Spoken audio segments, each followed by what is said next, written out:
जय हिंद।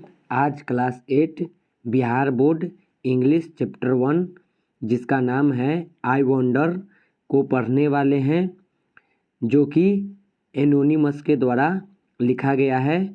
तो चलिए शुरू करते हैं आज के वीडियो को।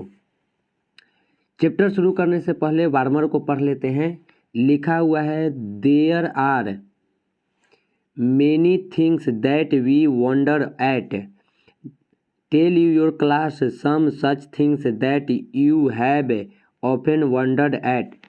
इसका मतलब है कि हमारे जीवन में बहुत सारा ऐसा चीज़ है जिसको बारे में हम सोच के आश्चर्यचकित रह जाते हैं। तो कुछ ऐसी ही कहानी अपने क्लास में बताना है जो अक्सर जिसके बारे में आप सोच के आश्चर्यचकित रह जा रहे हैं। यहाँ पे जो चैप्टर का नाम है आई वंडर, इसका मतलब भी होता है मैं आश्चर्यचकित हूँ, या ये कहिए कि मैं सोचता हूँ। तो चलिए शुरू करते हैं कविता को। लिखा हुआ है, I wonder why the grass is green and why the wind is never scene. मतलब यहाँ पे कवि किसी बच्चे के द्वारा पूछ रहा है, ये कहना चाह रहा है, उस बच्चे के दिमाग में एक सवाल चल रहा है जिसे सोच के वह आश्चर्यचकित है कि I wonder why the grass is green, कि मैं ये सोच के आश्चर्यचकित हूँ कि आखिर ये घास हरा क्यों होता है। And why the wind is never seen, और हवा कभी भी क्यों दिखाई नहीं देता है। Who taught the birds to build a nest and told the trees to take rest, कि वह कौन है जो पक्षियों को घोंसला बनाने के लिए सिखाता है, और कौन है जो पेड़ को, वृक्ष को आराम करने के लिए कहता है। तो यहाँ पे बच्चे के मन में एक सवाल चल रहा है।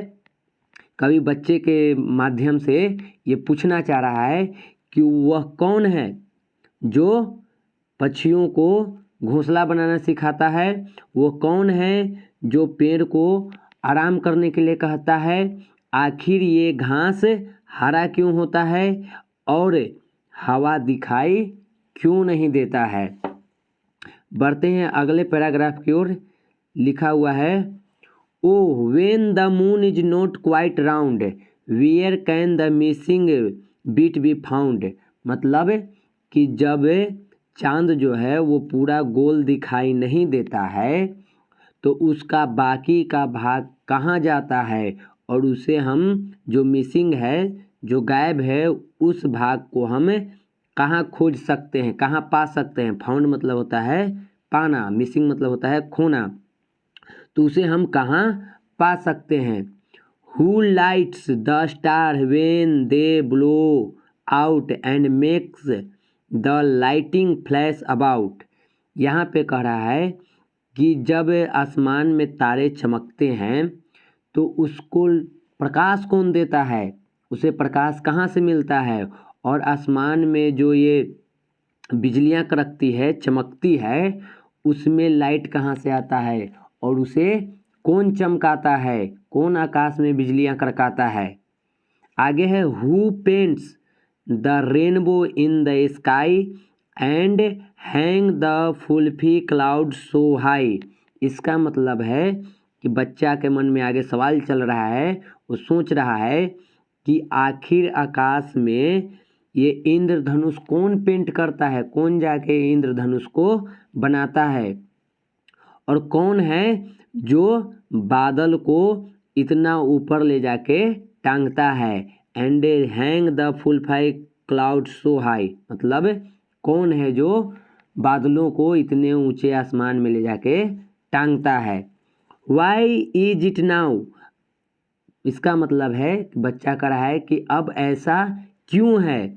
Do you suppose that dad won't tell me if he knows, क्या आपको लगता है कि अगर पिताजी मेरे इसका जवाब जानते होंगे तो मुझे नहीं बताएंगे। Why is it now do you suppose that dad won't tell me if he knows, मतलब कि अब ऐसा क्यों है, क्या आपको लगता है कि मेरे पिताजी इसके बारे में जानते होंगे और वो मुझे नहीं बताएंगे। तो यही था आज के इस कविता में। बच्चों, हमारे जीवन में हमेशा दिमाग में कुछ न कुछ ऐसे बातें आती रहती है जिसके बारे में सोच के हम आश्चर्यचकित रह जाते हैं, सोचते हैं कि आखिर ऐसे होता है तो क्यों होता है, कौन करता है, कैसे होता है। तो उसी तरह से यहाँ पे एक बच्चे के मन में कुछ सवाल है, जैसे कि पेड़ हरा क्यों होता है, घास हरा क्यों होता है। इसके अलावा यहाँ आगे है कि इंद्रधनुष को कौन रंगता है, और है जब चंद्रमा आधा गायब होता है तो कहाँ जाता है, तारा जो है उसको लाइट्स कहाँ से मिलता है, पक्षियों को घोंसला बनाने के लिए कौन सिखाता है। तो इस तरह के बहुत सारे सवाल इस बच्चे के मन में चल रहा है, जिसका जवाब वो जानना चाहता है अपने पिता से। उसे लगता है कि अगर मेरे पिताजी के इसका जवाब पता होगा तो वो मुझे ज़रूर बताएंगे। तो यही था आज के कविता में। मिलते हैं नेक्स्ट वीडियो में। जय हिंद।